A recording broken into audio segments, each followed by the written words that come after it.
Hello and welcome to episode 200 of Nolo Time.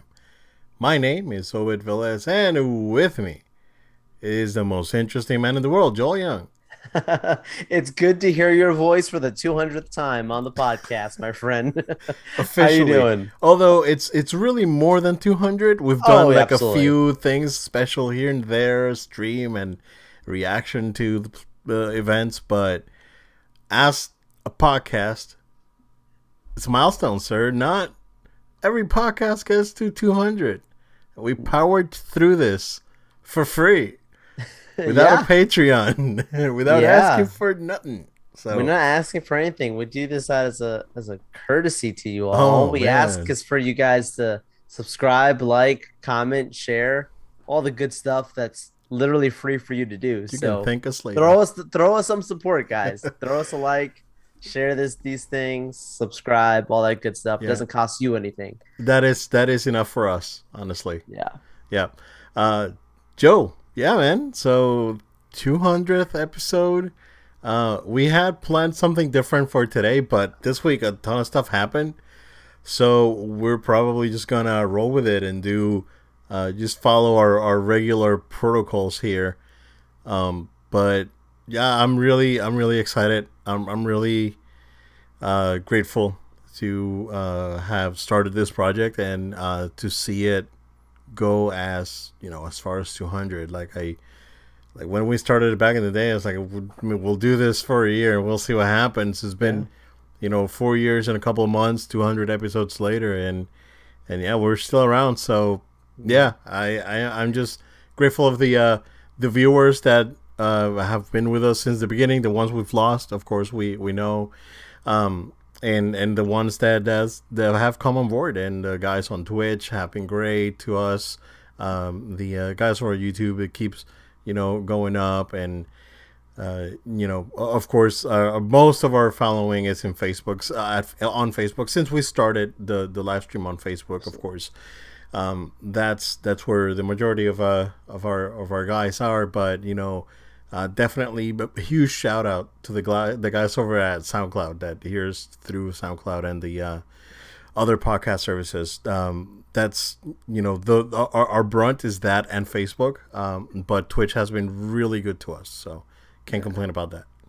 Yeah, I'm very happy considering, like you said, this is you start off very clearly. This is a passion project. It's not something that we did with an income stream or really doing hardcore marketing for it. We treat it as a hobby. Trust me, guys, we could do a whole lot more if we really had the resources and time to do it, Especially and time, yeah. especially time. So with the limited capacity that we have, I'm very happy with what we've done, and I look forward to the abilities what we can do going forward. But yeah, man, I just remember how all this started. How we first met one another, I was in the how the literal conversation. closet. He was in the literal closet, guys. I mean, there's so many great stories that the types of events that we've covered. Open and I going out to different events together as well. Myself traveling out, all the way up to the recent Ray Fisher situation that went viral. I mean, we have so many great stories. Our Star Wars recaps and when all the episodic Yeah, films coming out there between The Last Jedi and Rise of Skywalker and Rogue One. I mean, we've had so much great coverage on this show we of all saw these different Justice League things. fall and rise from the We ashes. did this. Literally, the It's podcast crazy. started with Justice League from where, and we were in the news for Justice League as well. So, Yeah, I mean, it's great to see where we've gone, where we're going. I've had a great time with you, my friend. And this is not the end, my guys. We're here. We're oh giving yeah, you guys some good stuff. So please celebration. keep showing your support. We need it.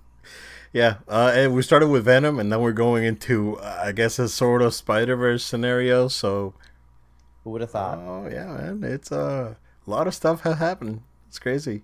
We actually can talk normal now. Do you Yeah, remember I when we first started? know. It was Bro. like, how do you So say stiff. words? Oh my I goodness. don't know. Let me think about it. I was so So awkward. so We're still stiff. awkward, but it's just Yeah, cool now. exactly. Now I'm just It's more messing. I'm natural just now. messing. Now, More now it's natural. yeah. Now it's an actual conversational podcast. Before it was It was stiff. If you go back and hear to like the first 10 episodes, We that's never did this kind of thing no, before. absolutely not, man.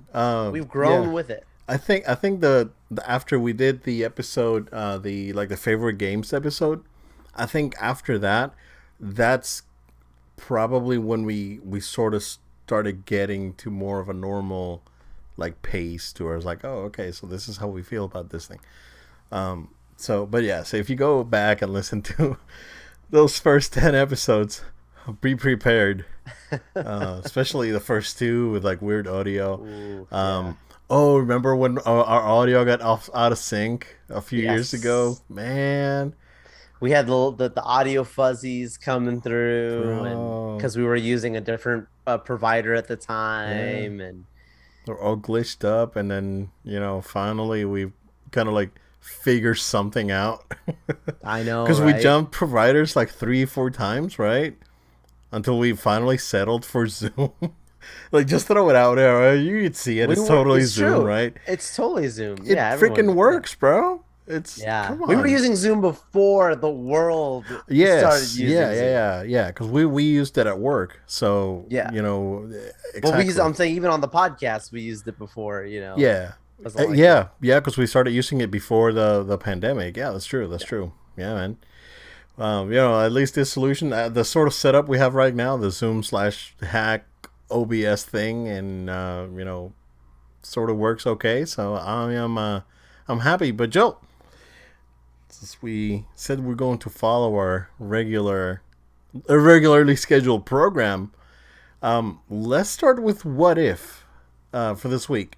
Um, I guess. I mean, before that, what's up, dude? I mean, do you want to talk about anything else before we go into the I'm stuff? I'm good. You if you You got anything good? to say, I'm good. Okay, I watched Titans, the first Okay. episode. It Okay. was good. It was fine. It was better than last season. I agree. Yeah. So well, I'll keep checking it out. But yeah, the first episode, watched it. I was like, that's good. I liked it. It was interesting. So we'll see where it goes. Yeah, lots of Batman is very Batman centric. Which I So think is what makes it better. I Just I being think honest with so. you. I think so. And the way they're handling it, right? Like this Yeah. whole PTSD thing with Bruce and all that. So I like it. So yeah, we'll see. What if? Um, that is the only other thing of note that we've watched other than Visions. We'll talk about Visions here in a minute. An 8 out of 10, according to to IGN for this week, a 3 out of 10 in my book. I It was the first episode that I actually felt disconnected and sort of like not engaged. Even though visually it was probably the better one. Like visually it looked better. Like there's the character animation, some of the facial expressions, the overall look. I think in this episode looks better than the previous ones. I think that they're, as they progress, and this happens in every uh, I guess arm of animation, but like as they keep doing more episodes, they'll get better. Same things happen with Clone Wars and all the other Oh episodes, yeah. right? All the other like animated shows. So it's getting better, right? Quality. It's just that I couldn't connect with the storyline, dude. It's like it was interesting seeing Loki as a frost giant versus basically the version of Loki that we saw in Loki when they were going through the different Lokis, right? That all that was cool, and the whole Captain Marvel thing was fine, but I just it's just that I see, and that's the same problem that I find with like games like GTA and most of like the YouTube stuff that gears towards like teenagers and a younger crowd. I just can't and this is not because I this old man Obed, I'm a bitter old man over here. But I've always been like that. It's like GTA never connected to me, back when GTA 3 and San Andreas came out, you know. It's always been like that. So it's just that this sort of like juvenile sort of humor thing like doesn't really do anything for me, and I couldn't connect to this episode. Yeah, we can go into spoilers if you want. I think the best part of this episode was that stinger at the end, which I totally thought it was Ultron from Marvel vs. Capcom. Capcom. Yep. Yeah. I thought the same thing. Yeah. So it's like, Ultron Sigma, and it's like, no, it's Vision. Yeah. It was great. So that stinger was awesome. It's awesome. But yeah, what do you think, man? Yeah, it was not my favorite episode either. It's so there's like, I feel very mixed about it, to be honest with you. Like, it's very much like almost, I felt like a toss away kind of episode. I told someone else it's reminded me of like Star Wars Rebels, how I would say like, you got your episodes for us and episodes for the kids. Most of these episodes of What If have been very very serious, very deep, very heavy, right? This was very off the cuff compared to all the other ones. It just felt very separated, just in its style and its meaning. And I'm okay with that. And to be honest, in some ways, it was like, well, at least we didn't get another depressing episode, because like everyone was dying and all the other stuff. Oh yeah, like no one died in this one, right? Right, like there wasn't anything like that, right? But at the same time, I totally hear your point. Like, it was a very juvenile episode. It was very goofy, very silly. Very goofy, and I feel like, unfortunately, Thor has kind of suffered from that as even a film standpoint. Like, he's gone reduced to the dumb blonde, big guy kind of thing. And there's parts of it that are like ha ha ha, and there's parts of it that's like kind of overdone. Like, I agree with you. And I think I think that's what some people have even complained about with the films, right? It's like not been as serious sometimes as they may like them to be. Yeah. Just kind of just silly. I mean, it literally ends with the whole like, and they were happily ever after, kind of, and then this thing. Like, it felt like it was like a Disney episode, like very Disney, right? Yeah. And there's parts, so like the whole idea, like you're saying, the whole Captain Marvel versus him thing. I liked that because like that was kind of cool. Yeah. That was kind of cool because like it felt something like I would read in a comic. Like, you get one of these random books you pick up and it's like Thor's throwing a party and here comes another superhero and they're gonna fight each other throughout all the panels, and them flying between different, the United Kingdom and France, and like seeing all that. Like, that felt very like comic booky and silly. But overall, I agree. Like, it's not a memorable. It's not an episode that was one of my favorites. It's just what it was. Now, I'm not gonna lie to you. The one that messed me up was like when he's going through and cleaning everything back up, right, putting everything back together, right. And the one thing that he fixes that he's not supposed to fix is the Leaning Tower of Pisa. He puts it back straight. It's like, no, that's supposed to be like that. Yeah. I'm not gonna lie, that got me laughing. Yeah, like I hear you. It was okay. I walked away from it and digesting it, going like, well, at least it wasn't a depressing episode. But I'm not gonna pretend like I love this episode. Yeah, I don't know. It was probably the worst one out of all of them, to be honest with you. Yeah, it's my least favorite for sure. Like, we had a disaster, but you know what I mean. Yeah, like we've had some depressing ones, like when the Avengers died, right, and all that, and the whodunit zombie one thing. Was pretty but sad. At the same time, it was interesting, right? It's like, who's doing this, why, and all that. There was like a motive to it. I think this was just party god, yay! Yeah, it's like, let's get drunk in Vegas, and it was like, it was super cliche, and I didn't find it particularly well written, and I don't know, it just couldn't click. It just didn't click. Something that clicked, Joe. Star Wars Visions. Woo. So I'm up to episode 5. We'll talk up to episode 5. Spoilers. Yeah, both of us are at episode 5. Yeah. So unplanned. It just so happened we watched the same amount. Yeah. Be warned. I mean, I wanted to finish it, but I couldn't. I was able to do, like, I did like 3. I watched 3 episodes in a row, and then I watched 2 more. Okay. I really want George Lucas to watch that first episode. Because I think that's what he envisioned. Like, if you go back and look at the old, like, Star Wars, like, concept art for Vader and the Stormtroopers and the Jedi and whatnot, this is what he envisioned. Like, I think this is what that first episode, the duel, that was what he was going for. Honestly, it was awesome. that episode was pretty freaking incredible, dude. It was great. It was great. Um, you watched it in English, right? Yes. Okay, so I watched the first three that I watched. I watched in Japanese, and then the fourth one, for some reason, my captions stopped working on my TV. And then I watched them later on my iPad. So I watched them in English. When I watch stuff in the iPad, I don't like to watch it subbed because my attention span doesn't work the same if I'm watching on TV. So I watched them in Japanese, so it was good. It was very authentic. It was, of course, it's done in Japan, so the voice acting was great. I did went back and watched like reactions for that first episode, and it seemed like the English voice acting was excellent. And I think Lucy Liu was the Sith on Yes. that episode. Yeah, so very good. It's very good to see like this backwater planets and these bandits thinking that they're the Empire and doing this thing and Force users outside of you know the Jedi and the Sith as we know them. It was really great to see that. Really cool. The droid was great with the little straw hat and the the Ronin straw hat and the sword and the thing. Oh, that's great. It's great, dude. The lightsaber duel was great. The umbrella was cool and everything was it was awesome. It's awesome. So what do you think of that one?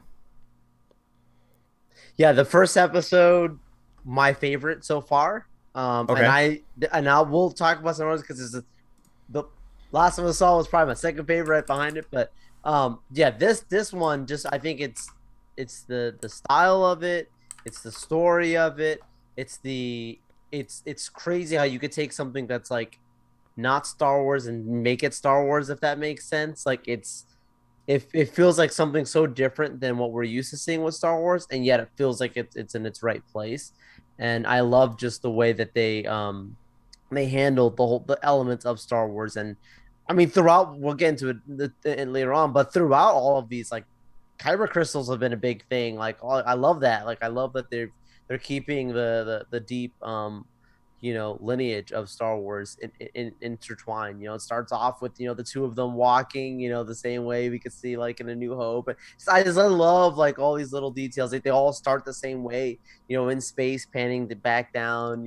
It's very very very consistent with Star Wars. But yeah, man, the actual duel itself, right, between the Ronin and the Sith, Yep. like, bro, the moment she pulled out her umbrella lightsaber, I was like, let's go, man. This is amazing. Yeah. Um, yeah, I don't know what more to say. I mean, them It was fighting on the special, right? It was wall like is just it felt special. It felt like what Star Wars used to feel. Yeah, yes, it, honestly. it felt magical. Yeah, Yeah, it got yeah. me into, and these are not long. These are extremely short, They're and 20 yet they're so minutes. Yeah, fulfilling. anywhere from like 18 to 25 minutes so far. Yeah. Cool. It's that episode was excellent. The second one was Tatooine Rhapsody. That was the one about the Padawan. It's Yeah. what we assume is a Padawan running away from the clones during Order 66, and ends up I guess a ship with a hut, not a hut as a tent, but a hut as in Jabba the Hut. Right, the families. Yep, and he ends up making a band, and it's pretty cool. Like it's super anime. It's a cutesy one. It's more of a Yeah. cutesy type of thing. But it was good too. Like the what we assumed was a pod race was basically like a public execution of that other hut because Java was looking for him, and then they ended up just doing a concert and everyone in Tatooine loving them. They even showed like Obi-Wan's Yes. house up in the mountain and everything. I was like, oh, that's cool. That's cool. Like they know what they're doing. Like they know the lore. The studios have definitely done the research and they know the lore. So yeah, this one was I think the shortest one. 'Cause this one was fairly quick, and then they had the musical number, and everyone loves him, and it's sort of like a redemption story without having to be like action oriented. Like we can redeem ourselves doing necessarily by fighting all the time, but we can do other things to redeem ourselves. So I think the message was pretty cool too. So, but yeah, what Yeah, do you think? not much to say about this one. Yeah, I like it. I yeah, thought it was very sweet, very fun. yeah, The music was cool. Like, yeah, the Boba Fett being in there, the yeah. art Boba was there. style, It's so a henchman. cool. Yeah, the Slave One flying through and all that stuff. Oh, But Slave One. I thought it was like the fire burner or whatever it's called, oh, the they're fire coming for me. They're blaster coming or for something. me. Oh, No. firestorm, whatever it's called. Yeah, they're coming Uh, for you. Disney's gonna DMCA the podcast because he said oh my Slave One. god, he said it. No. He said it. I was like, all right, Disney. Yeah. 3 was the twins. Then this was the trigger episode, Yeah. and this was nuts. Yeah, This one was man. nuts. So, man, um, it sort of reminded me what would have happened if Luke and Leia ended up with Anakin at the end of episode 3, and them turning into this sort of like crazy Force users. So that this episode to me was like almost a what if of sorts. Um, but it was really good. It was really good. I think that fight was crazy. Of course, they had a fight in space because it's Trigger, right? They have to have a space battle. Uh, but you know the things they did with the lightsabers we've never seen anything like that before. That was pretty nuts. Yeah, Absolutely. yeah. Like the whips are now canon. Um, what the male twin, I forgot his name. Um, it was like Ka and Kara or something like that. No, Kara was the last one. We'll talk That's the about last that. We'll one. talk about that. Okay. Yeah. Yeah, that was Kara. Um, so I th- I really loved on this one, Joel, that when the kyber crystal, the big kyber crystal split in two, right, and it was a dark side crystal basically, because it was tainted. They were using it for a planet destroying cannon, with twin star destroyers put together and whatnot. It was pretty cool. I really love that when he took his the dark side crystal off of his lightsaber, and he put the one piece that he got from the big crystal, and the lightsaber was like red at the bottom, and it started getting blue. Oh, it was awesome! The Like we've never lightsaber seen. was bleeding. Yeah. Yeah, because we never seen that before, right? Because he Yep. purified the crystal to Yep. an extent, but not completely, and it looks so cool. Yeah, and the fight was nuts, right? Um, this episode, like the Ninth Jedi, it leaves sort of like an open door, um, to where this could be more stories about this. So, this one was good. I think it was good. So, yeah, it was nuts. Like the fight was nuts, right? We knew it was gonna be crazy. So yeah, but yeah, anything to say on that one? Yeah, I loved at the very opening when you see one of the twins marching through, and from the back as they're walking, it very much looked like Vader. Like I loved that. Like again, it's like little details, like the homage that they're giving to Star Yeah, Wars. Um, yeah, I loved like the parallel ships, right? That connected to create the yeah, tank. Again, like I said with the first episode, the use of kyber crystals is a lot in this, and I love that. yeah. I love they've kept that. The idea of the whip lightsaber going on, where she's got it just going crazy, and like again, like It's it's like going basically through everything. it's Yeah, going through everything. It's not a straight, it's not a short length. It's going yeah. crazy like an octopus arm looking thing. I'm like, Almost. that's the Yeah, kind of stuff yeah. that I want to see done in a movie. It sounds goofy, but if you do it right, like a situation like this, absolutely, why not? I remember Obed, how big of a deal it was, cheering people, around me, older than me, when they saw, Darth Maul pull out a double-edged lightsaber, they were like, Bro, "What is this? That's a little too much." Like I remember that bro. back When I then, saw it, man. I was like, But yeah, but "What? I'm This is young and I'm going like, crazy." And I mean, granted, I was You like know? what 19, 20 when Yeah, yeah. I was 19 going on 20 when But I that just movie came remember the out. I was like, VHS, the VHS. You know, people like just like watching and being like, oh no, you know. But it's so to see, I know people would basically lose their wigs if they saw the octopus looking thing going on. And we're like, that's too yeah, much. But there I was don't mind it if you use it the right way. Like General Grievous, his multiple lightsaber thing. I thought that's awesome. Like I yeah, makes yeah. sense. He would be super trying to compensate because he's not a force user. Yeah, I So mean the man babies have been on high alert for this one, so yeah. yeah, it's yeah, but it was like again another good episode. The following episode, the Village Bride, excellent, like excellent storytelling. Like not a lot of action, but we did a lot of lore and a lot of like how the Force connects to the planet and how you know the with the Force you basically follow the will of nature in that planet and what the planet wants to, ultimately uh, do, which is, keep life going. So that was another excellent episode.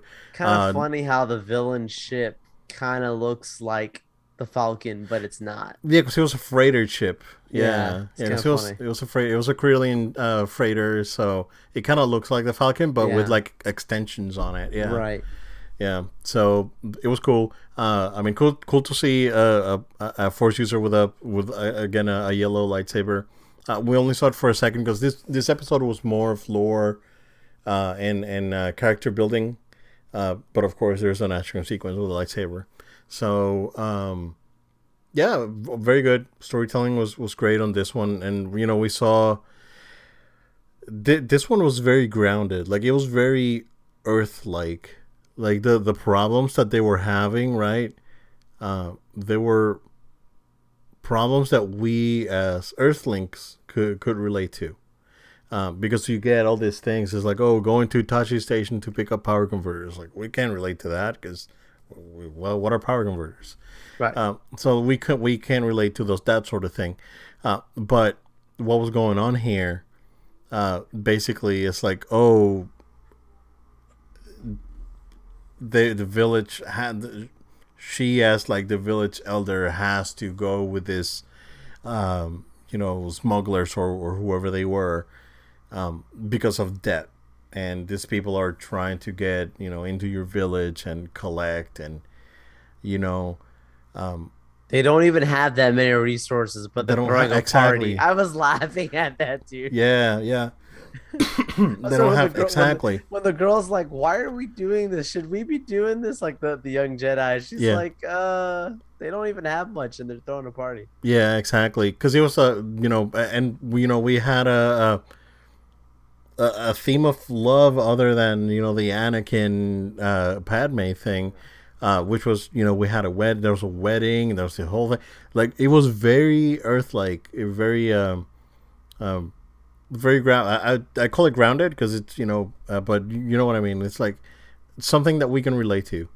It was very relatable, very charming. I think it was very charming. The characters were really good, and the thing with the Padawan was like, oh yeah, like I'm not gonna stand for this, and her helping them out, and them standing up for themselves at the end. Everything was great. So I think it was a really good episode. I liked it quite a bit as well. So Joel, the Ninth Jedi, and I'm gonna say this like straight up, bro. Oh, here we go. Because I didn't go spoiler. I didn't read anything. Right. I'm watching this episode, bro, and spoilers for the episode. Dude, like in my mind, I was like, Juro could have been Luke. Yeah. And this could have been the sequel trilogy. Easily. And then I go to Twitter after that, a ton of people saying the same thing. Like, good. Because I felt like that watching this episode. It's like, this could have been Luke. Like, the reveal at the end of the movie. It's like, oh, the magistrate or whatever it's called, it's Luke. And he's hunting the Sith down. Like, it's like flipping the shards. And Kara, you know, and then you got the Rey character in which Kara. Kara is very similar to the George Lucas script, which was supposed to be Kira was the name of the character in George's original script. I caught that. I'm like, the Yeah. name's a little similar here. It's like these guys knew something when they were writing this one. Oh, this episode was so good, bro. Yeah. It was so good because this is like the, you know, oh, there's this Jedi, this guy trying to reinstate the Jedi Order. Who could have been more perfect than Luke trying to do that? Right. Like, and then him doing the thing. Oh, bro. It was excellent. It was excellent. Excellent. This episode can, like, there's again open doors because the dad leaves, right? Like they take the dad. One of the Sith tells Kara, it's like, oh yeah, they took him to like a faraway planet, you know. You'll never see him again. Yeah, you never see him again. He's over like far away. Or they took him to the galaxy far away or something like that, right? They used the thing. Bro, and then the fighting was excellent. I think the lightsaber choreography was great. The fact that Kara, like, as a Force user, like, she couldn't find herself, like Rey, right? And Right. and when she turned on the lightsaber had no color. It was like translucent. And then as she found her calling in the Force, the lightsaber turns green. Bro, it could have been this could have been the sequel trilogy. Like, I'm watching it, it's like, oh my god, why? Which kind of carries us into our other story with these, because that's what it just shows. Like, Yeah, that's a good like, segue. these guys know Star Wars better than some other people. These guys are Japanese anime studios. Yeah, And they know Star Wars better than people that work at Lucasfilm. that's crazy. Isn't that something? Crazy. I'm speechless, bro. So I'm looking forward to the rest of the episodes, the last 4. Yeah. And I do hope that we get more, because I am really, really enjoying this. Really, I am really enjoying this. So, yeah. But so far, the Ninth Jedi, man, top notch. It was excellent. It's like, this is what, you know, you want to have a female lead. This is how you do it. I was like, Well, I'm the female lead and I can do everything better than anyone. That's not how you do it. You do it like this. It's like, oh, well, I'll find my calling and then grow, right? Although to be fair, like, I still think the man babies, if they would have seen her, like, I don't, going backwards, deflecting stuff, they would have been like, she has no training. Well, her dad trained her because he was a swordsmith. Right. Yeah. Right. Yeah. She had training. She had More training than Rey. And the guy says it because this one's strong with the Force. Yeah. More training than Rey. And then, but that would have been okay, right? They would have complained about that. But then when the two made more sense. When Juro takes his mask off and he's Luke, and it's like, oh yeah, because he was awesome. She said, too. "I've known him since I was a kid. Like, I've known him forever." Yeah. So yeah, This would have been perfect, dude. This. And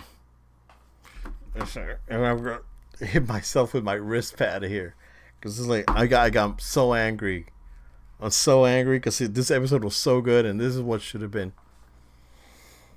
It's incredible. It's like you think you know better, right? But then this guys are just rubbing in your face, like, which, by the way, like, you want to talk about real quick about our because we haven't talked about it for a few weeks before we go into the Marshall Lucas stuff. About our buddy is my sources are telling me that everything that I've said for the last 2 years is complete bullcrap. So, like, there hasn't been anything official out there, but, like, I guess, like, sources are telling him that Kathleen Kennedy's staying for at least 1 more year. Like, we don't know, right? Like, there hasn't been anything official. We'll keep going with the rumors, and rumors is that people are not happy, so we'll just keep it there and hope for the best. When someone like this guy comes out saying that, oh, she's gonna be here for another year, that's when I think the opposite's gonna happen. It's like when people start thinking one way, like, well, this is just how Star Wars is. It's like, surprise, Yeah. we got news Psych. for you. Dave Filoni, Favreau, stand on up. Like, I'm serious. I feel like this would be the time where I feel like the complete narrative would shift. Think about it, Obed. There has been zero, and I mean zero, definitive layout for the future of Star Wars after they ended No. that trilogy, Yeah. right? I don't know Yes, if we know Taika Waititi's working on that other movie. Yes, we know this Patty other thing, Jenkins. Yeah. but we don't even know what those projects fully even mean and what they fully are. There's just little pieces of details. This is the perfect timing.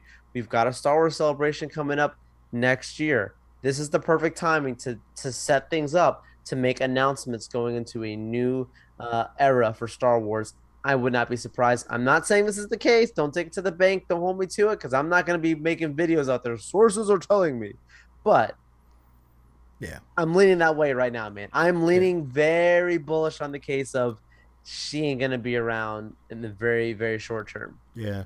I think what's crazy to me, right, is that, like, other than Theory, right? Because Theory is the legit Yeah. Star Wars source on the internet right now. Like, even more legit than Lucasfilm themselves, in my opinion, right? In my opinion. Um, other than Theory, everything else is like either fake news or wishful thinking. Honestly, Very clickbaity. And, Yeah. and he gets made fun of for being called clickbaity, but he's just a passionate guy. yeah, I'm sorry. He Oh, just, yeah. that's all idea, right? It's theories. Could it be? Could it not be? Yeah, exactly. Yeah. Um, yeah, he doesn't rely on sources. It's like, oh, what if, right? He's his own what if. He's writing his own Star Wars what if. Exactly. Yeah, and Which is what we do as fans. exactly. It's a Yeah, safe place for it. yeah, yep. So I don't know. Just don't pay too much attention to, any of that Star Wars clickbait. But Yeah, I'm sorry. Go ahead. Go ahead. no, go ahead. yeah. Go ahead, man. Before we go into this I mean, thing. it kind of goes into what we're going to here, but it's just so crazy how much even I myself, I have to admit, like, I can't look back on these last three films and look at them like in the same way as I was trying to be optimistic through them all. Like, because it didn't come together the way I was hoping it would. I kept, I'm one of those people, give things a chance, give things a chance, give things a chance. And although I don't hate it the way some people, like, they just, it literally bothers them to their core, some people, I can't pretend like those things are masterpieces. Yeah. So here's the thing, right? Because there's I've seen sequel apologists, and again, I enjoyed the sequels. Like, oh, there's worse movies out there. Right. Oh, right. watch them. Screw it. But we've seen like sequel apologists out there. It's like, oh, shut up, Marshall Lucas, dude. Without Marshall Lucas, we would not have Star Wars. Yeah, that's the wrong person to say it to. Because exactly. Because George gave us the idea, right? But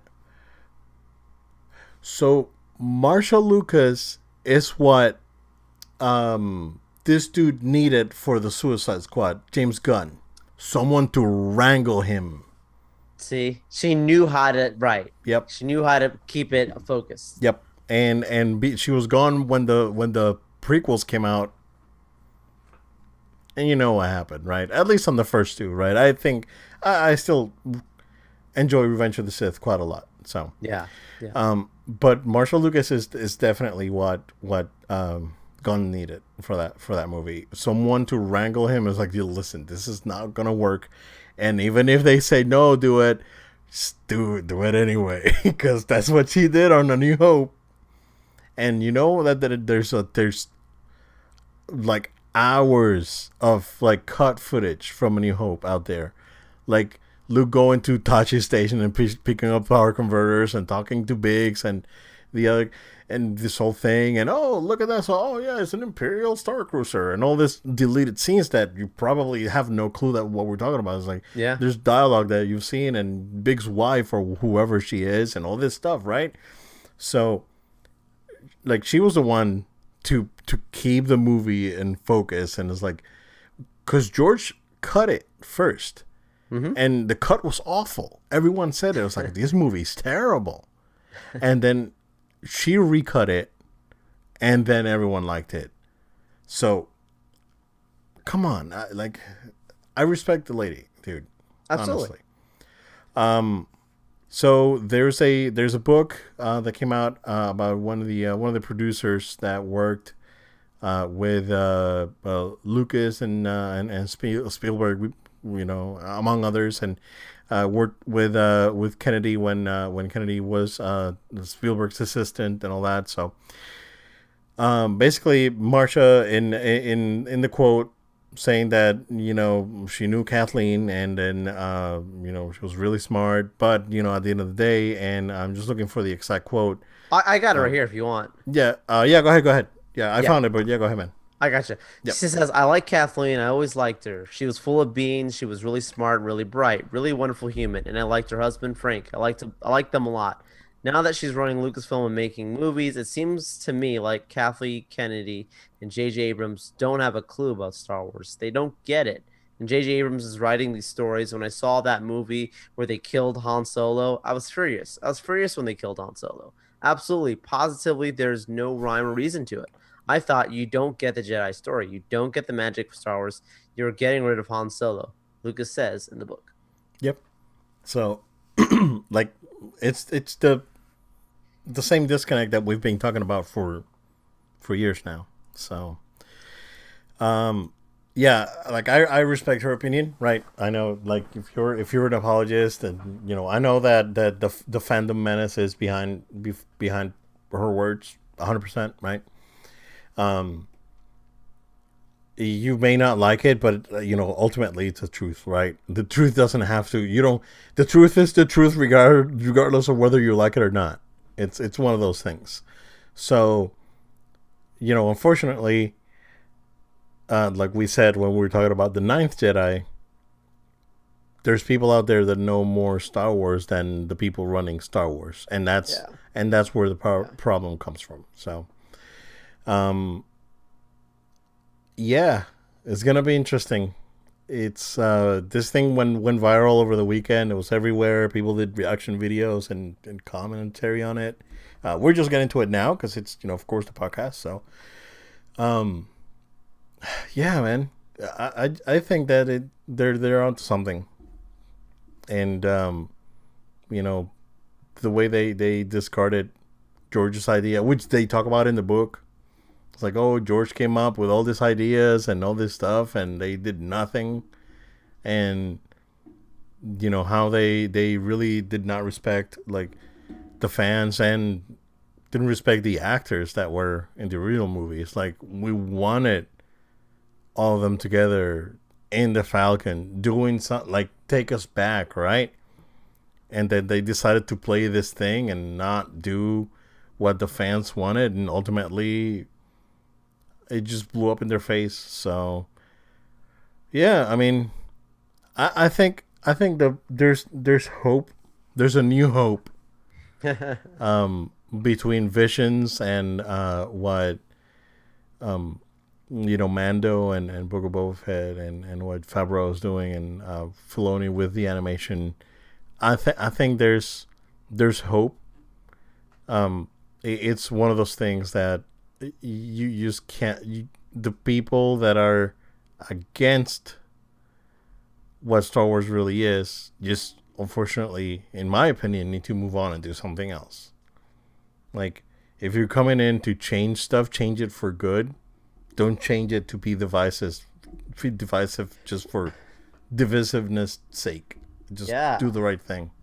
The fact that they had three movies, and okay, the first movie not as divisive, but definitely had its fair share of It was feedback. safe. It was too safe, in my opinion. It's It's enjoyable. recreating some Yeah. things that we've already seen, right? Yep. So that's the thing, is where some of the divisiveness really started to begin, where it's like, so what's new? Who are you? What's going on? Okay, whatever.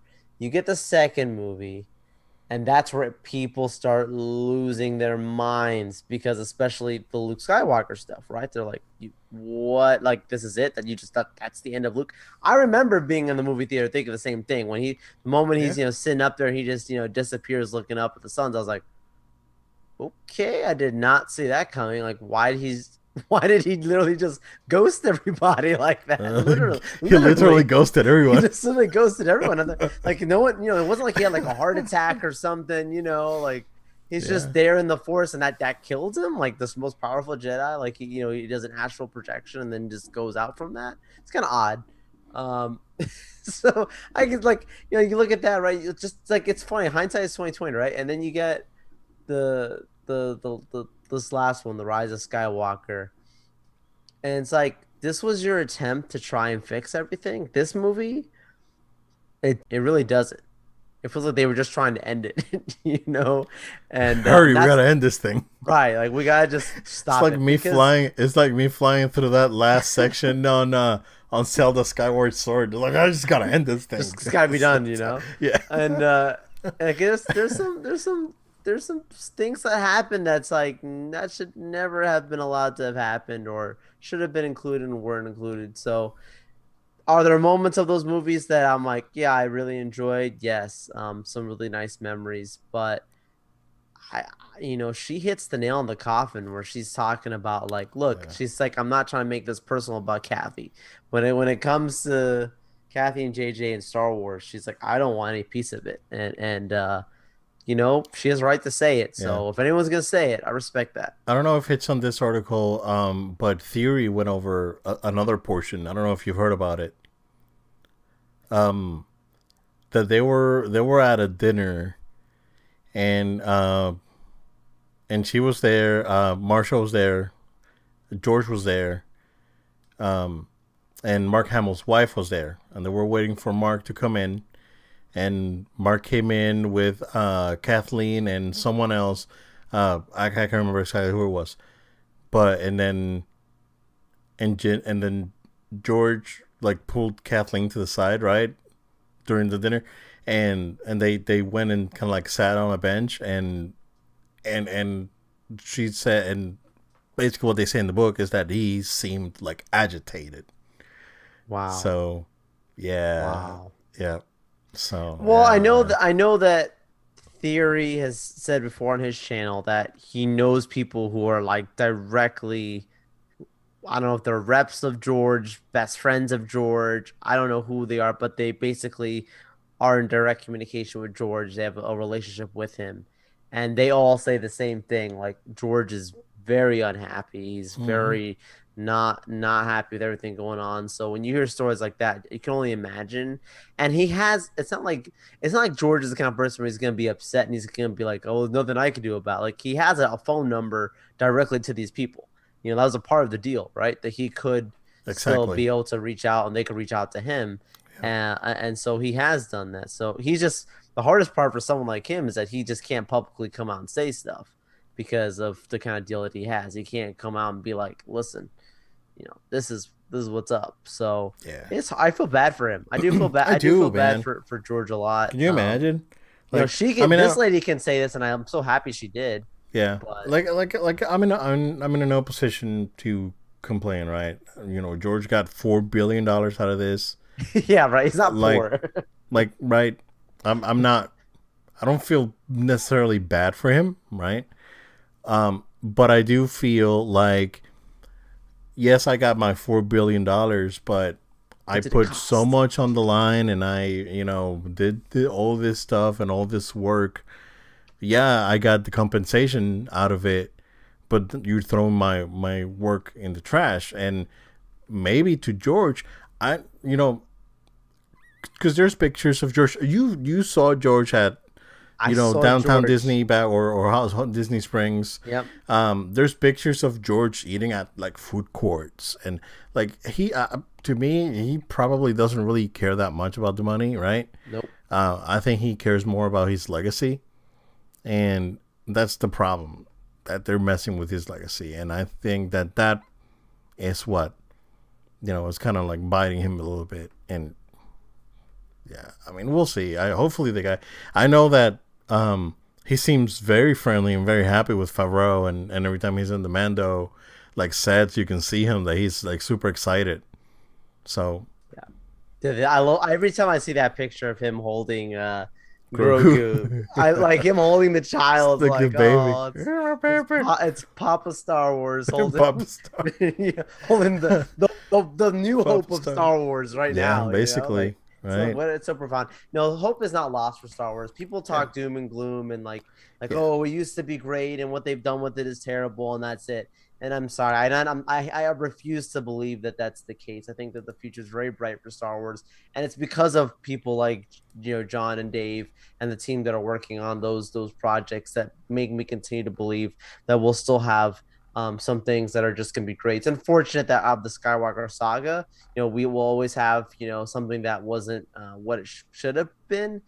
But at the same time, I'm sorry. There is still hope, guys. I will be continue to preach that to you all. There will be good projects to come. We got next year Andor and Obi-Wan, and I Yeah. mean we got Obi-Wan things. wrapped this week. Ahsoka's coming through. I'm Yeah. pretty sure we'll see Obi-Wan stuff with that Star Wars special that's coming out. We'll talk about that in a short bit on that Yeah. Disney Plus thing. So yeah. Yeah, let's yeah, we can segue to that. So Bob Chapek said there's going to be ads on ads on Disney Plus. I don't know. So real quick before we do this, there's like Disney Plus thing. I don't know, man. What's going on at Disney, dude?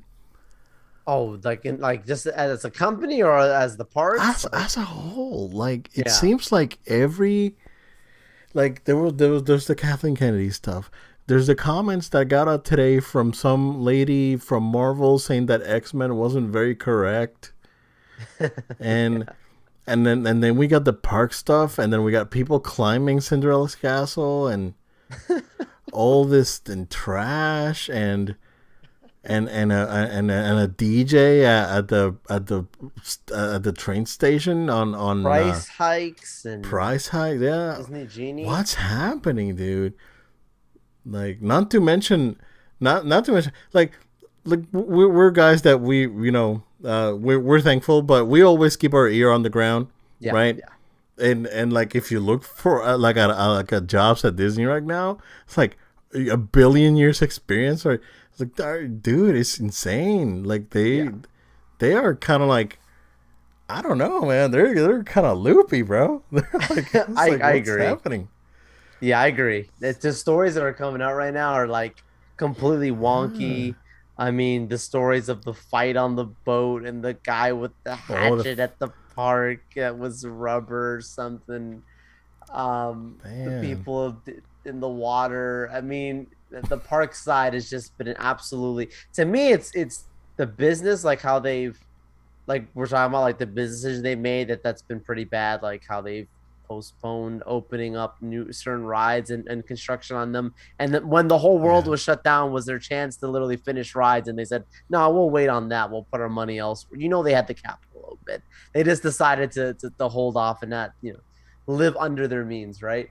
You got those kind of weird businesses. You got the people who they're going through and not regulating the same way, making a joke out of it.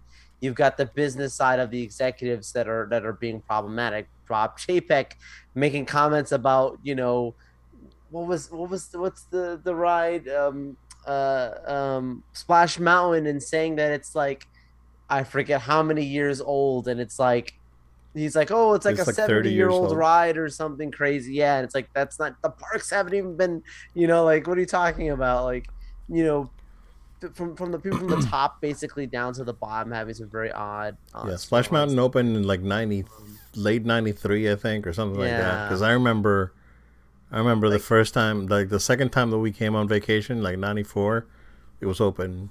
Yeah, Yeah. you got some odd stories like that. So I do feel bad because people have always accused them of being turned into basically a commercialized money making machine, the cash cow, right? Yeah. And when you see stuff like this, it does continue to only feed that narrative. Yeah, because And then you don't wanna see be, like you don't want that narrative. like potential ads on Disney Plus. I was like, I don't know, like Like if you put me a picture of like Like a sandwich on the Eisner would have side. done that. Yeah. Oh yeah, bro. Eisner would have done that. Man, Eisner was Oh, nuts, Eisner. but he was brilliant. Yeah, he was. He Like, was. yeah, he was a crazy guy, but honestly, the parks were clean and everything was up and running. Studios were making money. New parks were being opened. I think people talk crap about Eisner. He may not have been the friendliest of guys and the easiest to work with, but dude was brilliant. Like Kept there's the no, business afloat. yeah. He was like Steve Jobs. Like the people put Steve Jobs in his pedestal as like Oh he yeah. was a grade A hole and all Yeah. this Oh stuff, yeah. right? So, but kind of like the same with Eisner. I think. Um, uh, yeah, I don't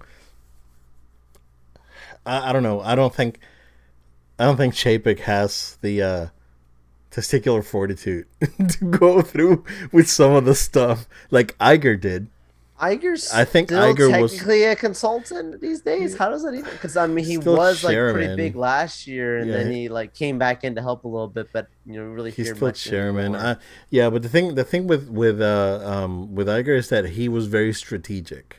Hmm. He was very he was like the yeah, he was like the master strategist. It's like I'm not gonna talk anything. I'm just gonna do stuff. Like versus Eisner, that was always out there saying what he was gonna do, and eventually doing it. He Right? did, yeah, he He's did. he's way over the highway. Right? It was one of those things.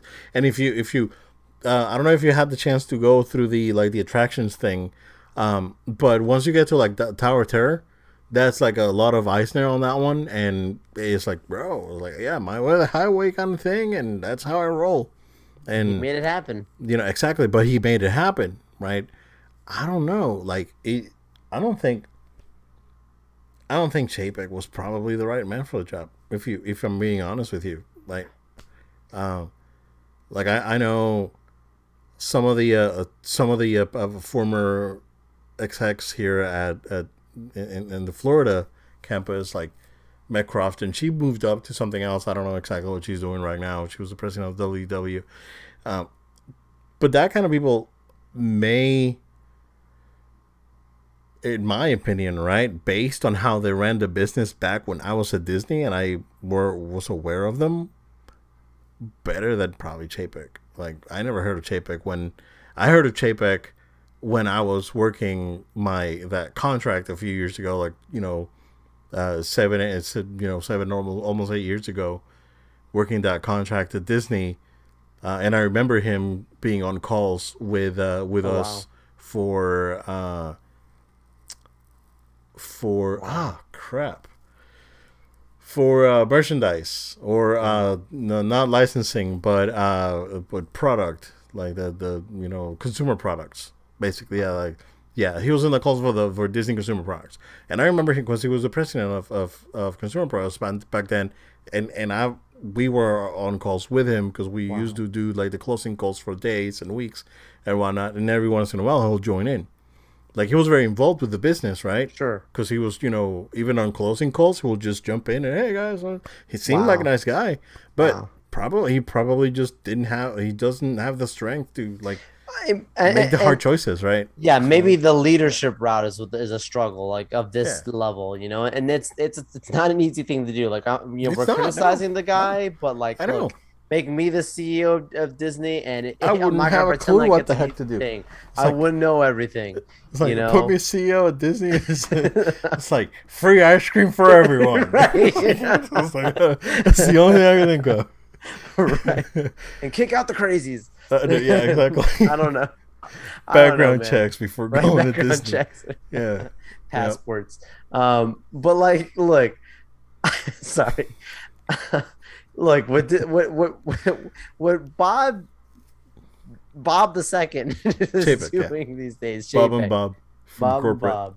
What Bob is doing now, I can only hope that he can quickly make some changes. before he goes into this next new era of Disney. Because look, the 50th anniversary is here from a park standpoint. That's huge. Disney Plus is at a place now. It's very pivotal for its business. Iger got them there. He got the ship ready. Yeah. He got them there. Marvel's at a point right now. Oh yeah. They're ready to go to some very big places, right? The ships are all at the right places. I just hope he doesn't crash them, like, because things are set at the right point. So yeah, Bob, we hope for the best is what I'd Yeah. say.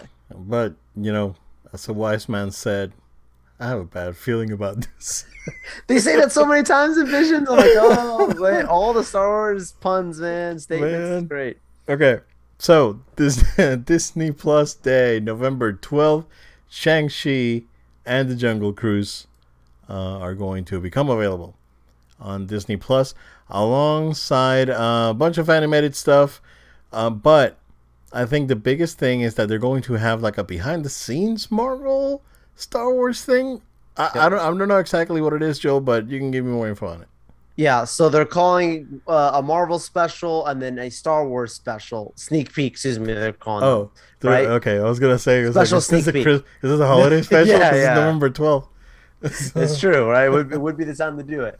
I only saw things spoken about for the Star Wars stuff, and it was like you will get your first look at Boba Fett confirmed. I'm like, Boba Fett ain't gonna be the only thing. It probably will be the main thing, considering that they're trying to promote it where it's about to literally launch, on their platform like right away, right? It's coming up right in December, so I Mhm. can see that being like, let's just say this is, I don't know how long. Let's say it's an hour long. I could see like 70% of it being Boba Fett, right?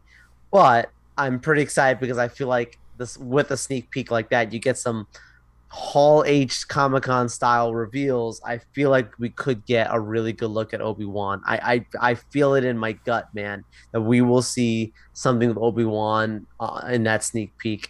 We all we gotta do is see, uh, Ian McGregor in the drab, and then the get up, and Hayden Christensen, in there for something, and you got people on board for what's coming next year. Disney Plus Day being a day you can market the future, right, of what's going to be coming on why you should be a subscriber or stay subscribed, really. The Marvel one, that's feels to me like it's just gonna probably be like Miss Marvel, like, because they did confirm that got Oh, moved okay. to 2022.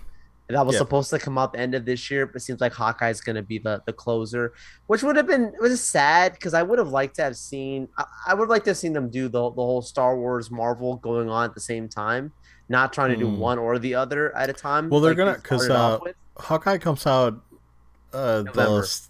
yeah, but it comes out late November, and it's not. It's like Yeah, the 20 Thanksgiving. something. Yeah, around Thanksgiving, and then Boba Fett comes out like 2 weeks later. So both Right. of them are gonna be happening at the same Crossing time at over. some point. Yeah. Yeah. At least for a So few weeks, at they'll least for a be. few weeks. Yeah, for December and I guess the first week of January, that'll be the case. So yeah. Yeah, so it would be cool to see how they do that. But yeah, the sneak peek stuff. I'll be watching. I love their behind the scenes stuff. So now this is just a look forward. Yeah, I mean, I'm gonna watch that stuff anyway. So yeah, Yep. hopefully, my biggest thing with Star Wars, gotta watch the Star Wars one, Obi-Wan. That might light up the internet. Twitter might go crazy that day. Yeah. So we'll see. Yeah, hopefully they do deliver, and hopefully Shaper can, yeah, like you said, steer those ships, because ships are there. It's a matter They're of ready. steering it. There's one ship that the captain may need to be Thrown off the replaced. ship. May need to be replaced. So I mean, but Sorry. they're there. They're there. Well, we'll see. Hey, you know what? One of the ships has the captain needs to be thrown out, but I think the first mate it can really take that ship to places. Pablo Hidalgo. No.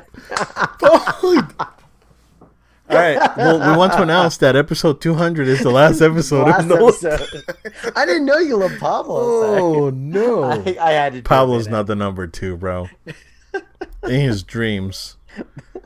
Don't let your dreams be dreams. Yeah. Sorry, What's up, I Pablo? couldn't resist. ¿Qué pasa, Pablo? So, all right. Nintendo. First thing I want to talk about, Joel, it's not a video game.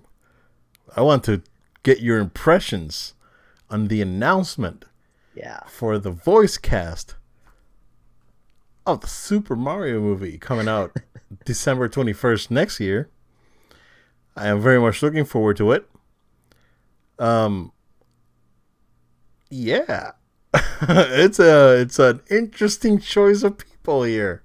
Very interesting It's a choice. very interesting choice of people. So, turns out that Charles Martinet is not going to be playing Mario and Luigi, to my dismay, or many people's dismay.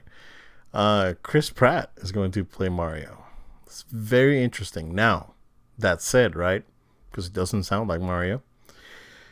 It doesn't sound like Mario in the games. It doesn't sound like Mario in the old cartoon.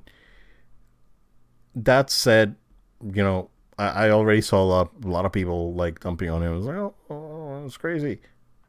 Lego Movie and Onward. You need to check him out because I think he can really do a great job. Yeah, that said, he doesn't sound like him, but he could still do a great job.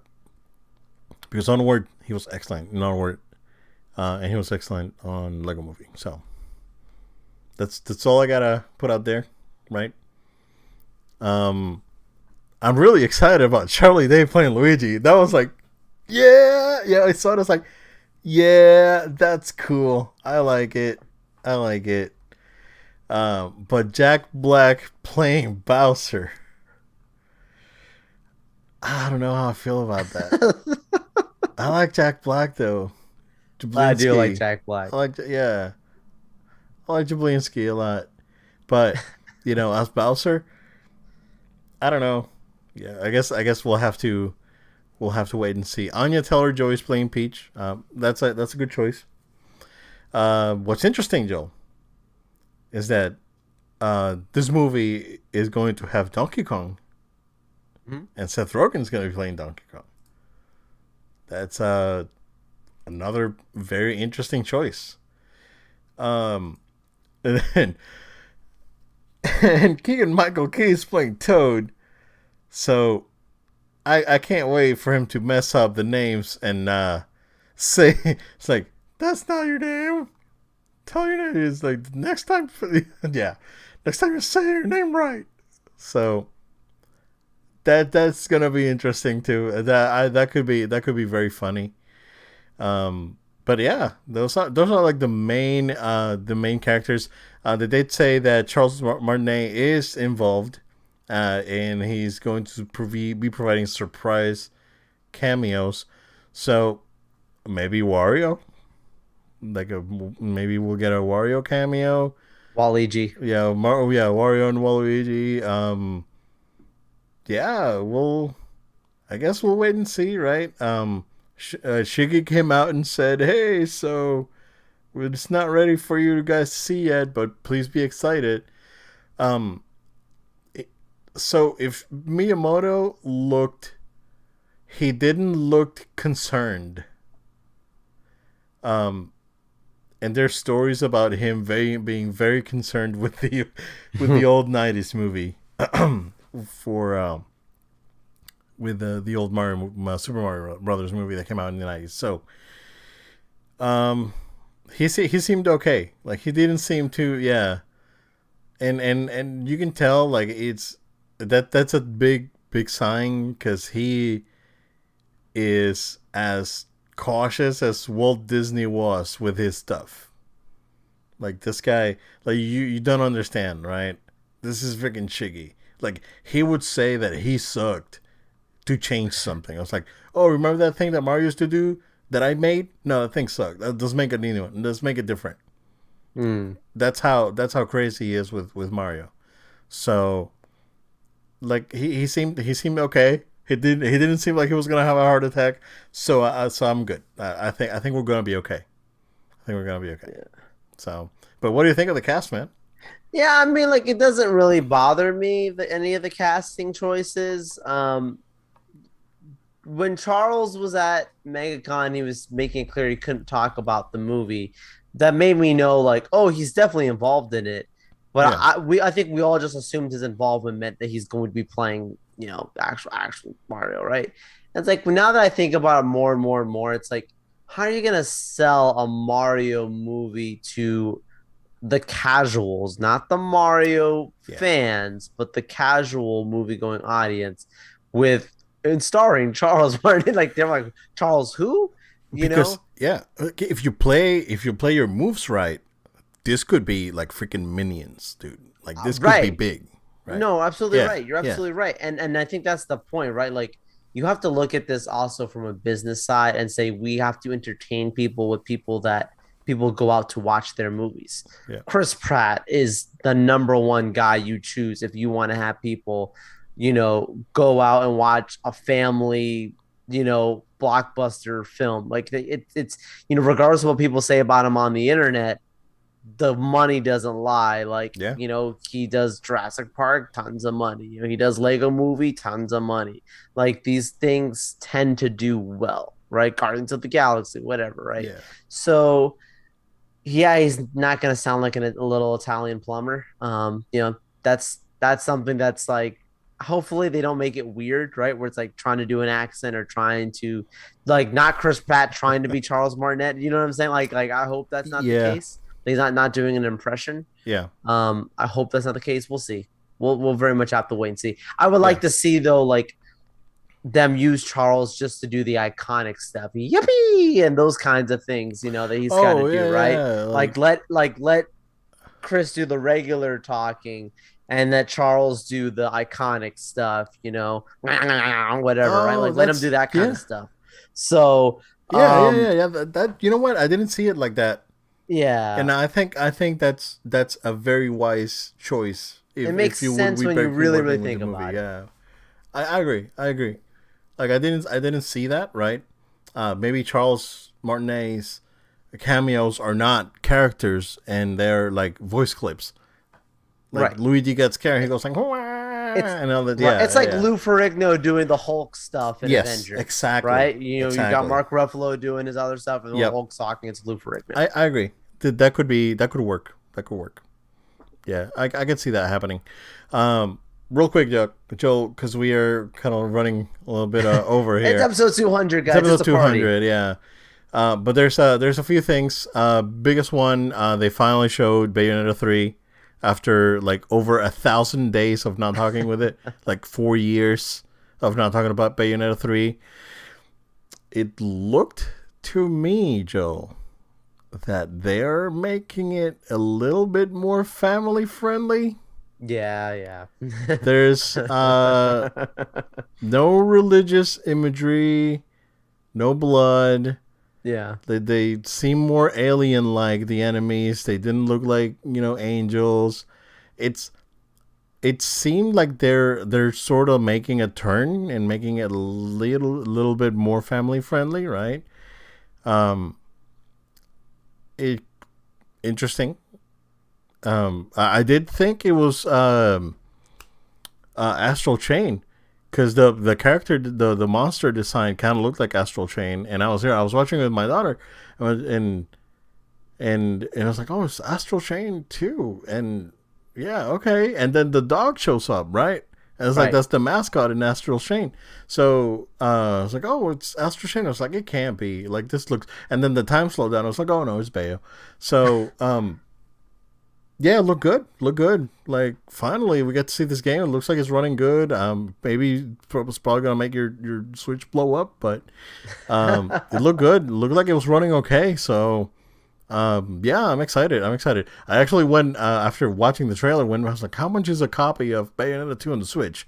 And yeah, it's available digitally. Let's leave it at that. No, don't look for a physical copy because it's nuts. But it's digitally. It's on the eShop, so you can just get it. If you're looking for Bayo 2. But yeah, man, what do you think? Yeah, you know, it was another one of those titles that probably not a bad idea to make some adjustments to it to sell it on the console like a Switch, right? So, like, you know, understanding To make it like the a audience. flagship title. Yeah, Yeah. yeah, make it a flagship title, make it something that's people are gonna pick up and be like, "Yep, this is pretty awesome." Yeah, I'm totally on board with it. Yeah, it definitely seemed tamed down a little bit, which maybe some fans won't like it. But I think her redesign, it's awesome. Like she looks Yeah, great. yeah, she looks cool. Yeah, Yeah. yeah, So yeah, good stuff. Next year coming out. Also next year, Splatoon 3. Not much to say there. A new setting, new planet. yeah. They're going in a little bit of a different art direction, but it's Splatoon through and through. Splatoon 3, Return of the Mammalians. So look forward to that next year. There's a Chocobo GP, which is basically like a Final Fantasy kart, Yeah. and it looked good. It looked good. It looked fun. It looks like it's running well. It's a Switch exclusive. And I like the power up system. Like if you get 3 of the same power up, then your spell gets leveled up, and you get like the 3 levels of attack, like on a Final Fantasy game. Yeah, look good, look cute, cutesy, kart racer. Yeah, look good. Yeah. No date on that one, right? No, I didn't see a I date on don't that. remember. Spring next year, Kirby and the Forgotten Land. That looks awesome, Good. It's like the first 3D dude. Kirby game, right? Yeah, that looked great. So while I was watching it with my daughter, and my daughter was like, "Oh, it's like the first 3D Kirby," and I was like, "Yeah, you got it, She's kid. right, Yeah, because Kirby's always been 2D." right. So, you look good, man. Yeah, Yeah. this could be a little fun game. Spring 2022. I was like, that looks like a nice one. Yeah, yeah, let's go. Spring 2022 already packed. Horizon, this I don't know when God of War's coming out. I don't know when, you know, what else is coming. Resident Evil 4. I don't know. I don't know these things. So yeah, good stuff. We had a little behind the scenes on Metroid Dread that's coming out October 8th. Just Yep. in a few weeks. They announced a Castlevania Advance Collection, which was part of the reason a lot of people were speculating that Game Boy Advance games were coming to Switch Online, and we'll talk about Switch Online here in a minute. Yeah. But a lot of people were speculating because this thing leaked out, but it was actually a collection, sort of like remastered thing for the Switch. Yeah, all the Game Boy Advance games and Dracula X. So yeah, looks good. Act Racer Renaissance. So an Act Racer remake. Act Racer was, I think it was a launch title on the Super Nintendo. If not, it was like a launch window. It came out very close to when the SNES came out. Very popular game. It looked good. I mean, it looked like a 2.D sort of remaster. Reminded me a little bit of the Bloodstained, the Castlevania Mhm. sort of like spiritual successor. So yeah, look good. Yuzo Koshiro doing the music. I may buy it just to support Yuzo, because yeah, the music in this game is incredible. Like even on the Super Nintendo, it's fantastic. So yeah, look forward to that. And I think other than the Mario news and Bayonetta being alive and Kirby, um, the biggest news was that there's going to be an expansion to the Online. online service. Yeah. Yeah, you wanna talk about that? Yeah, I mean, I'll let you go ahead and break that down. I mean, Okay. it's Yep. it's it's not actually as bad as it seems. No. So it's an expansion. They don't didn't No, say exactly how much no, more this thing will be. But you will be able to play N64 games right, on the Switch. Select N64 games. Let's right. just phrase it properly. And Sega Genesis games on the Switch. Yes. I will subscribe to this when it comes out. Yeah, even though a couple of weeks ago I grabbed that Genesis collection on PS4 because it was like Oh $9, yeah. but I don't care. I'll take Genesis games anywhere I can. I'm good. Going back to the Yeah. beginning, my friend. Well, this thing has like Musha and Castlevania Bloodlines and Contra Hardcores. Like it had some really good Yeah. Shinobi 3, bro. That game's like, even by modern standards, it's an amazing game, dude. Like that game is better than a lot of the indie 2D stuff that comes out, Yeah. honestly. So, Yeah, I don't think this, let's put it this way. I don't think this is going to be anything that's going to get them any extra money from their regular audience, but this is going to get them extra money from the ones that have been asking for these kinds of titles right on their Switch. I love the idea of bundling it together like this because then it makes it more incentivizing for people to buy into this thing. I think it'll do very well for them. I can't doubt that there's gonna be a lot of people like you said, Obed. Just this one particular title's here. Yeah, It's I'm worth picking it. it up. So they're giving you it to you as a bundle. I think they'll do very well, and no, I'm happy that they did this. It was like a surprising and yet welcomed announcement because I Yeah. did not see this coming. So what do you think? $5 more, $10 more a year? I think it's smart if they go $5. If they go $10, like the but do you really think that much like more for this amount of stuff? Like, do you think it's warranted? A Like year a year? for the for Shinobi 3 and Scissor Rage 2? Yeah.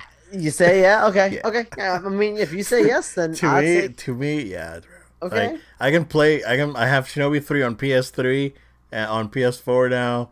Streets of Rage 2 on both. Um, just for those two games on Musha. Yeah, yeah, bro. So, I mean, just from that, just from several people, several thousand people like yourself saying that, I mean, you just paid for someone's salary, my friend. $30 a year. Yeah, $30 a year for the amount of games that you're getting with the Yeah. service. Oh, I know. 'Cause it's I worth think of like even yeah. the way we talk about PS Plus and like look at what these guys have done. They've created their own service in a Yeah. tremendous way. I Like love PS it. Plus should add that option for like PS1 games. It's like sign I into PS know. Plus Plus and get this many PS PS1 Plus games. Plus. Yeah. What's a terrible title? I know. I know. PS Plus I know it Plus. is.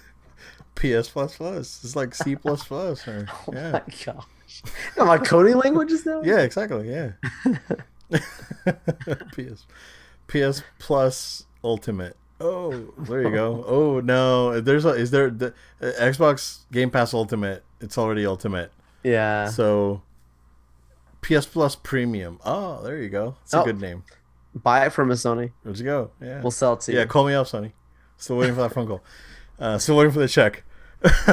So, yeah, yeah. It's worth it. Like Okay. 10 bucks, yeah. More than I 10 mean, it's a fine. good collection. I'm not, that's It why I was is, asking. yeah. Like, is And it? they're adding and they'll Hearing your add more opinion. games. Like they'll That's have true. yeah, they're only adding like let me see. It's like 14 Genesis games at launch and I think it's like 8 N64 games. So and they'll keep adding more. Like Majora's Mask is coming, and some other stuff for N64 is coming. Um, I'm sure that once Sega figures out a licensing thing, they can probably just put more games on it. Like Sega right now is super flexible with their stuff. Like they're and if they can partner with someone like Nintendo, right, to Oh keep the yeah. Genesis stuff out there, because there's rumors that Sega's gonna keep doing like mini consoles, like I heard rumors this week that there may be like a Saturn Mini coming out. Like Mm. if that would be the case, that would be like a pre-order for me, bro. Because dude, I was so close of buying a Saturn like a couple weeks ago. I had it in my Wow. cart on eBay. And I was gonna press it. It was a Japanese Saturn with like 5 or 6 games for like $150. So I was gonna press the button. I was like, you know what? I'm gonna hold off, and it could pay off. Like, dude, a Saturn Mini comes out with like great emulation on it, right? I don't know. The internet's a thing, and things can be hacked. So I don't know. The internet. That's all we say. Yep. What's your answer? The internet. Yeah, exactly. Yeah, but good stuff. I think Nintendo put up a pretty decent show today. Really good stuff to look forward to. Of course, next year, like almost guaranteed, dude, that next E3 is gonna be like Zelda and the next Mario. Because I'm pretty sure, like I suspect that if not late next year, early 2023, we're gonna get like a Mario Odyssey 2. So we'll see. Um, that is what we got. Episode 200. I We think it was, made it, I man. think it We was made pretty it. good. We made it. Look for 201. And yeah. thank you guys again for all your support, your patience.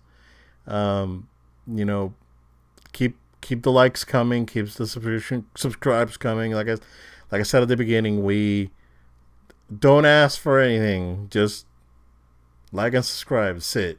That's all you got to do. We ain't asking for anything else. So we're not gonna direct you to any site to give us money. But all we need is love. So, Joe, if you don't have anything else, take it away. Absolutely. Friends, family, we love you guys. Thank you all for listening. Thank you for staying with us for all these episodes. We want to invite you to stay connected. So make sure you're subscribed first and foremost to our podcast. We're on podcast platforms all around. So make sure you find us on your favorite podcast platform. Places like iTunes, Google Play, SoundCloud, and Spotify, Amazon Music. Subscribe on those podcast platforms. We'd love it. Also, make sure you subscribe to the video version on our YouTube channel. Like the videos, drop us a comment, share them with others. That would be much appreciated. The more you can continue to like, support, it helps the algorithm spread out no load time and put it out to other places. So that way other people can enjoy this good content too. And again, costs you nothing. Just go ahead and just hit that like button, guys. We really appreciate that. Also, want to make sure we invite you to stay connected with us on our social media. If you are watching us right now on Facebook Live, thank you all so much. Make sure you guys are fans on our Facebook account. Also, we're on Twitter and Instagram, so follow us there. We have our Twitch account where you could follow us. No load time altogether. We live stream these episodes. In addition, we also were able to do a nice Battlefront live stream, not that long ago. I'm sure there will be more of those to come. So stay connected, stay following us. We also invite you to send an email if you have any questions or comments, and maybe, just maybe, we'll even discuss your question or comment live on the show. So send an email to noloadtime@gmail.com. That's noloadtime@gmail.com. Obed, it's been an absolute pleasure doing these 200 episodes with you. Like I said, technically has actually been more than that, including our special editions. So it's been a great run, and I look forward to the next 100, my friend. Same here, man. Everyone out there, stay safe, be nice, and we will see you again next time.